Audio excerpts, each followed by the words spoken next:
दोस्तों, gospel of Jonah YouTube channel के सभी श्रोता भाई बहनों को हमारे उद्धारकर्ता प्रभु यीशु मसीह के मधुर नाम में नमस्कार।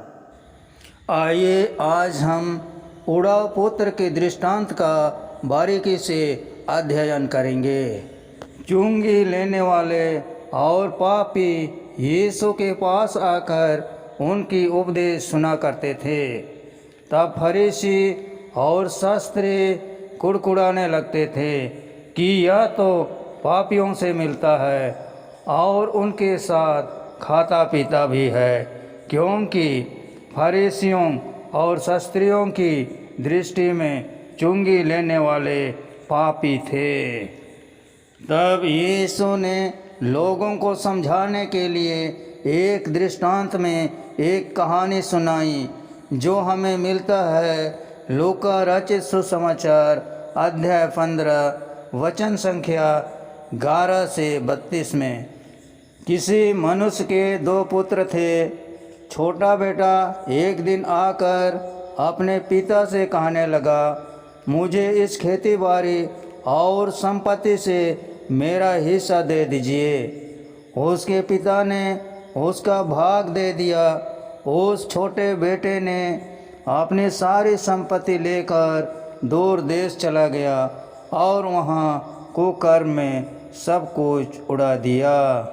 कुछ ही दिनों में वह कंगाल हो गया और उस देश में अकाल भी पड़ गया।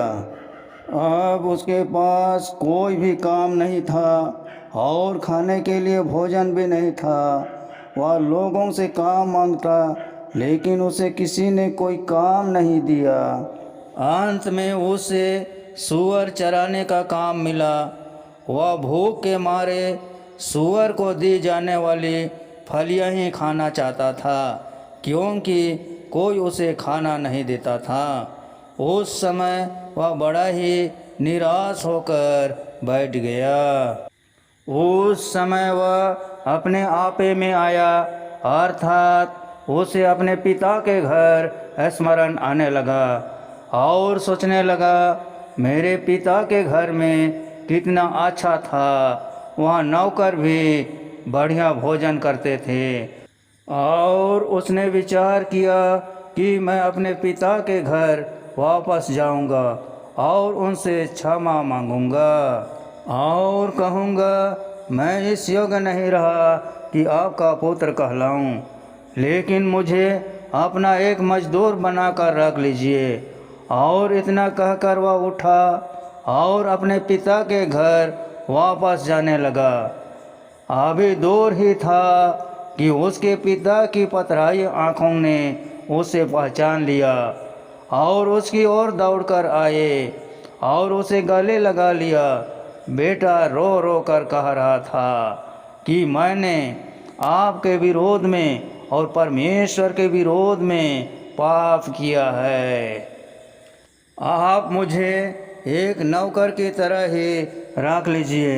लेकिन उसके पिता ने इन बातों की ओर ध्यान ही नहीं दिया, बल्कि बड़ी खुशी से उसके लिए नए कपड़े मंगवाए, नए जूते और अंगूठी पहनाई और बड़ी दावत दी और भोज करवाया। यह सब देखकर उसका दूसरा बड़ा बेटा आया और वह यह सजावट और भोज देखकर घर के भीतर आना ही न चाहा और कहने लगा, मैं इस घर में रात दिन मेहनत करता हूँ, लेकिन मुझे तो एक छोटी बकरी का बच्चा भी नहीं मिला कि मैं अपने दोस्तों के साथ आनंद मनाऊं। लेकिन यह जो कुकर्म करके आया है, इसके लिए इतना कुछ हो रहा है। इस कहानी में उड़ा पुत्र इस संसार के लोगों को दिखाता है जो पिता परमेश्वर से दूर हो गए हैं और पाप में पड़कर सब कुछ गंवा चुके हैं। लेकिन सुसमाचार यह है कि वह आपे में आया और अपने घर वापस आने का विचार किया और निर्णय लिया। हमारे पिता परमेश्वर के घर में बहुत सा भंडार है जिसकी हम कल्पना भी नहीं कर सकते।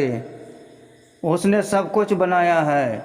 यदि हम कुछ बर्बाद कर चुके हैं तो पश्चाताप करें और वापस आएं। पिता परमेश्वर हमें माफ़ करने के लिए आज भी तैयार है। उड़ाव पुत्र के दिल की इच्छा क्या थी? उड़ाव पुत्र आज के युवाओं की इच्छा के जैसा ही आनंद करना चाहता था। शायद उसे लगता था परिवार के साथ रहकर वह अपनी इच्छा पूरी नहीं कर सकता है और आनंद नहीं मना सकता है। वह जीवन में शायद सफलता और उन्नति करना चाहता था और उसे लगा दूसरे देश में जाकर इस पैसे से खूब कमाई करेगा और कुछ करके दिखाएगा। उसे लगता होगा कि पैसा मिलने से वह अपने जीवन में सुकून और चैन से रह पाएगा। शायद इसलिए वह अपने देश से भाग गया। शायद उसे लगता था कि वह सब कुछ अपने आप ही कर सकता है। पैसे से उसे सुरक्षा मिल सकती है और वह स्वयं का विकास कर सकता है। उड़ाव पुत्र ने क्या पाया?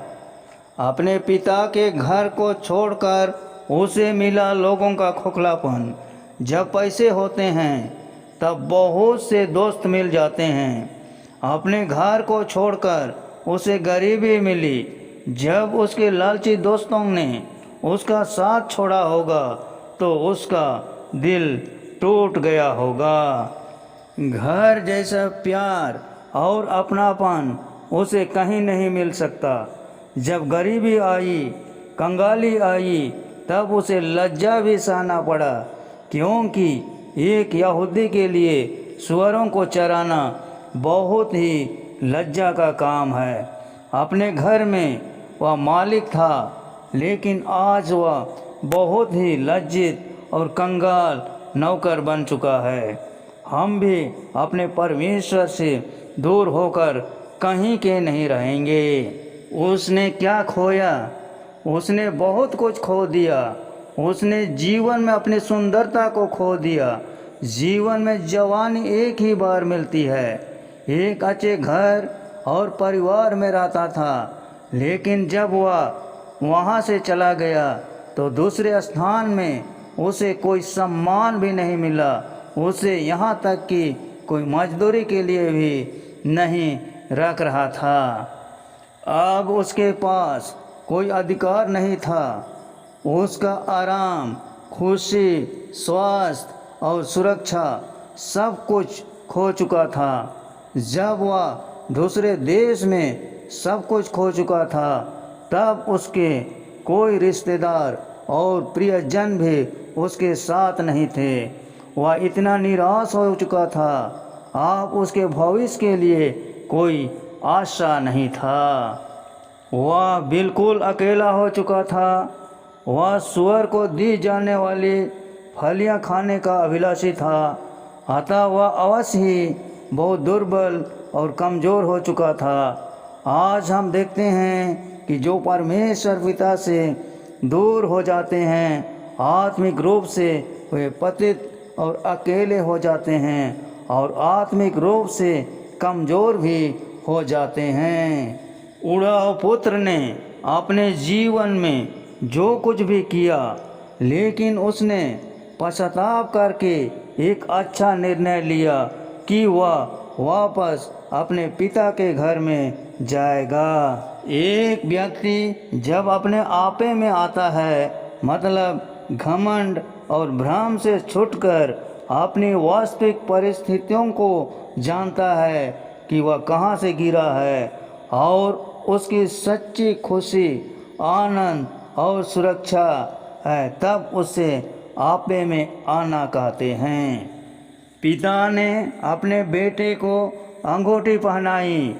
इस अंगूठी की विशेषता है कि अंगूठी मेल मिलाप को दर्शाती है और प्रेम का स्मरण चिन्ह है। इसी कारण शादी में होने वाले पति और पत्नी आपस में एक दूसरे को अंगूठी पहनाते हैं, जिसका अर्थ है कि हम एक दूसरे को स्वीकार करते हैं और एक दूसरे का आदर करते हैं। जो अंगूठी पहनाता है वह एक प्रकार से अंगीकार कर रहा होता है कि मैं तेरा आदर करूँगा और तेरा ख्याल रखूँगा।